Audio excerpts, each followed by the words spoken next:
মুখ্যমন্ত্রীর সাথে দেখা করে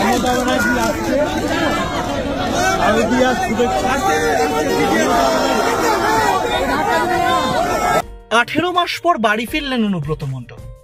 বীরভূমের বোলপুরের সেই নিচুপট্টির এলাকা এখন জমজমাট, গমগম করছে।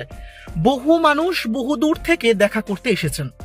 একবারের জন্য চোখের দেখা দেখতে এসেছেন তাদের প্রিয় কেষ্ট নেতাকে। আর সেখানেই একদিকে যেরকম আনন্দ উচ্ছ্বাস, ঠিক অন্যদিকেই কাঁদছেন অনুব্রত মণ্ডল। চোখে জল দেখা গিয়েছে অনুব্রত কন্যা সুকন্যা মণ্ডলের চোখেও। বহুদিন পর সেই পুরনো আমেজ, পুরনো মেজাজ ফিরে পেলেন যেন বীরভূমের বীর নেতা। একসময় ভোটের আগ দিয়েই প্রায়শই শোনা যেত বিভিন্ন শব্দবন্ধ। কখনো ঢাক বাজতো চড়াম চড়াম, কখনো নকুলদানার দাওয়াই দিতেন, কখনো গুড় বাতাসার কথা বলতেন। আর এদিনও নকুলদানা এসেছে, গুড় বাতাসাও বিলি হয়েছে, একই সঙ্গে ঢাকও বেজেছে, আর শব্দ হয়েছে চড়াম চড়াম। কিন্তু এই সবকিছুর মধ্যেই যেন কোথাও গিয়ে মনে হচ্ছে বিশ্বাস করতে পারছেন না সেই পুরনো মেজাজ ফিরে এসেছেন তিনি। বহুদিন পর চোখে জল তার, কাঁদছেন তার কন্যা সুকন্যা মণ্ডল।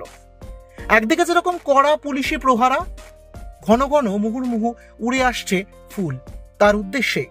প্রিয় নেতা কেষ্টদাকে বরণ করে নেওয়ার দিন ঘরে ফিরলেন তিহার জেল থেকে বহুদিন পর তাদের প্রিয় অনুব্রত মণ্ডল।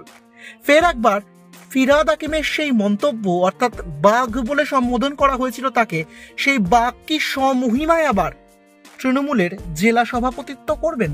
সেই প্রশ্নও ঘুরপাক খাচ্ছে রাজনৈতিক মহলের অন্দরে।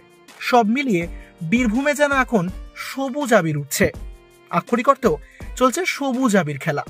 বীরভূম জুড়ে যেন এখন শুধুই চড়াম চড়াম ঢাকের শব্দ, কারণ প্রিয় নেতা ঘরে ফিরেছে। ব্যুরো রিপোর্ট, এক ঝলকে মিডিয়া, বীরভূম।